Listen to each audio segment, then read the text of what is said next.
everyone, this is Kathy and Thomas, and we're about to go into the last quarter of 2025. Like, where did this year go? It flew by. It flew by. It's like lightning, almost scary.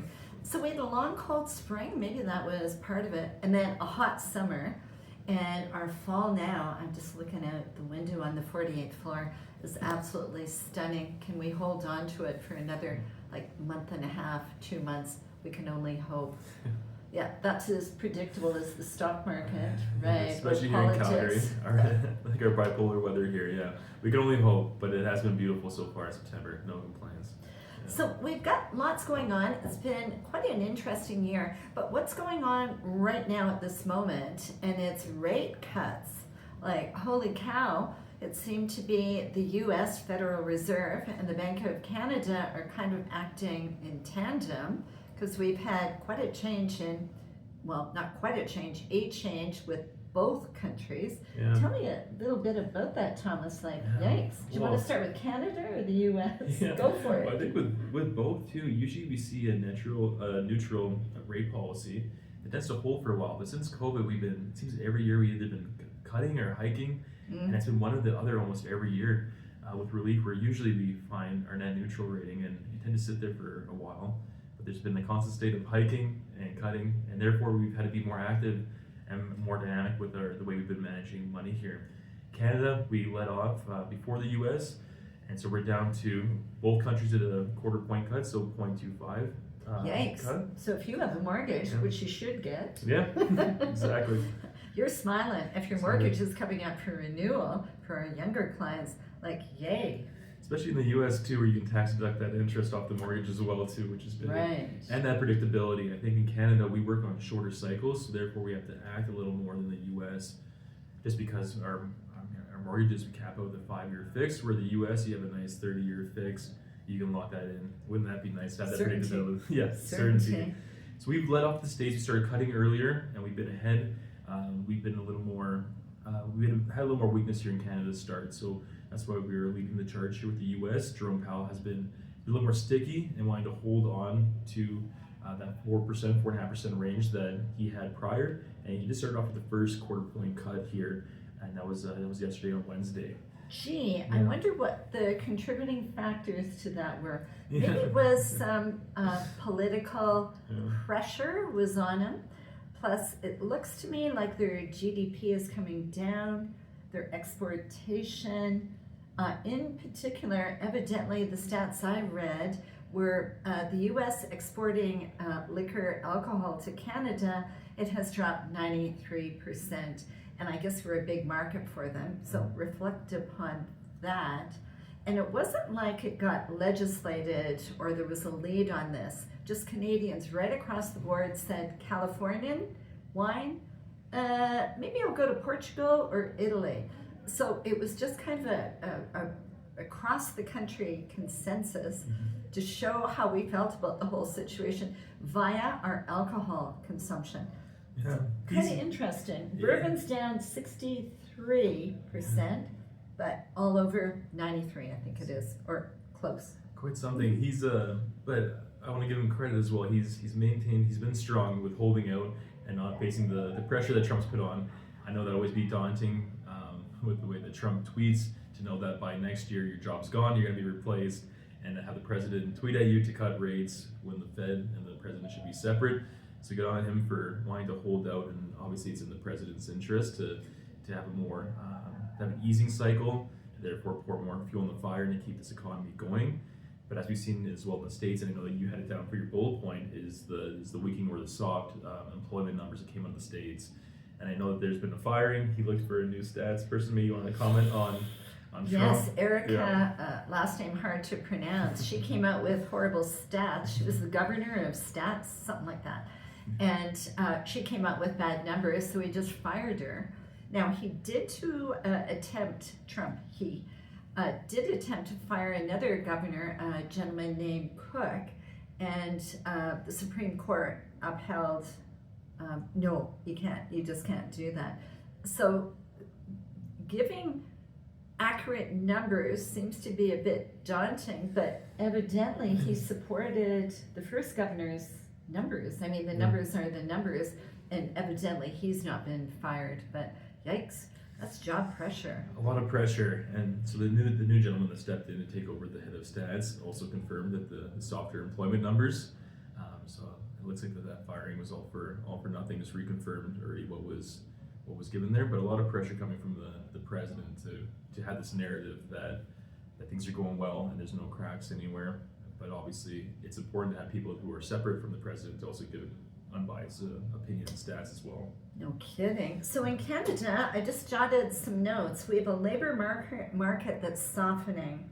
Inflation pressures are diminished. We have considerable uncertainty. U.S. trade tariffs, that's an issue. But more, it's the unpredictability of the U.S. trade policy. Yeah. GDP dropped 1.6 in the second quarter. And of course, our exports to the U.S. are greatly diminished. It's an uncertain world there. So it's very hard for business owners, corporations, companies to have a strategic view when you have uncertainty. So they tend to be immobilized, and uncertainty is a problem in the markets, in business. Yeah.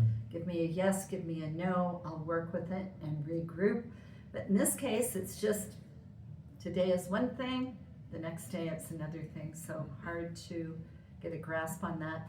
Although I did watch the news last night, and definitely Mr. Trump, President Trump, is really giving a grand ceremony in the UK. They had him in a golden carriage. He was just so impressed. And maybe we should take that to heart and maybe try and do something. Get him on a horse with a bunch of mounties. Yeah, maybe we'll drop whatever our it tariffs. takes. So tell me about the markets. Well, I just want to make one last mention. Chrystia Freeland has given her resignation for the second time in a year. We know why she did the first time, but this time it's a much nicer departure. And Mark Carney stepped in right away and has offered her a position in foreign affairs. She speaks 5 languages, I do believe. She has some Ukrainian background. That's a really suitable portfolio for Chrystia Freeland, and she has tons of experience. So I think that was probably a really great move. She's valued, she loves her job. Yeah, so that was last night's news. It was a pretty good day yesterday for news, but here we are going into that last quarter, and you know, I always like a good return. We're getting close to the barn door. Tell us what's performing these days, because when I open a portfolio, I'm impressed. I'm thrilled.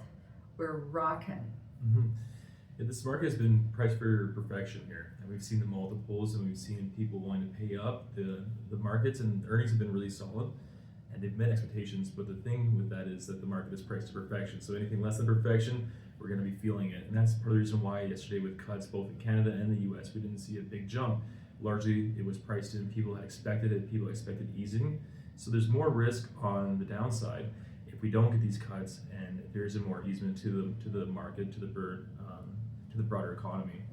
And what that looks like. So for us, we just continue to top up our SWIP funds, which are automatic withdrawal funds for anybody who's in systematic withdrawal here, and just to have some more cash on the sideline. Because if there's one thing that we do know is that these markets and the president down south makes things uncertain.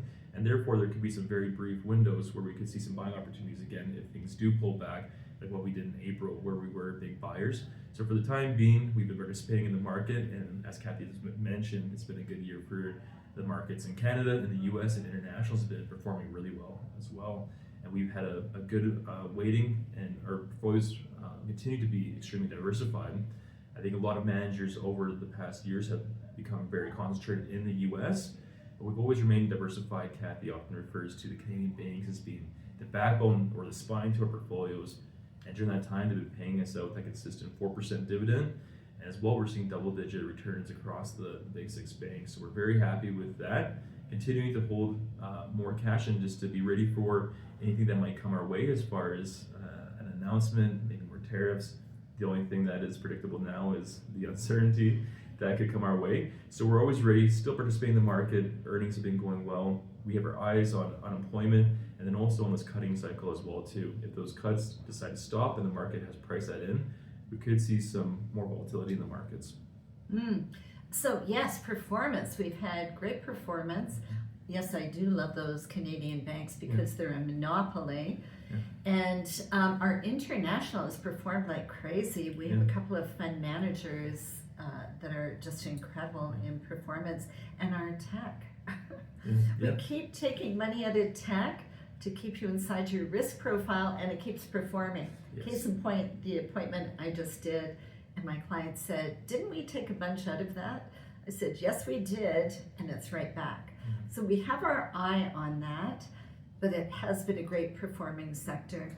And we entered last fall, we kind of put about this time last year, we put our toe in the water of nuclear energy. And that has proved to be a very successful play. It's more moderate aggressive, so we just watch your percentage in that. But all in all, as we touch wood, sit here now, looks like we're gonna have a good year.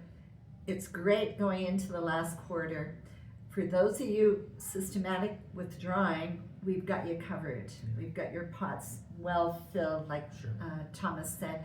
For those of you entering the market, dollar cost average, and hope for a pullback, because that's when you really want to buy. That's when we bought April. So opportunity for everyone. Any questions, don't hesitate. We love it when you touch base. We do, That's great. Thanks everyone. Have a good fall. Happy Thanksgiving.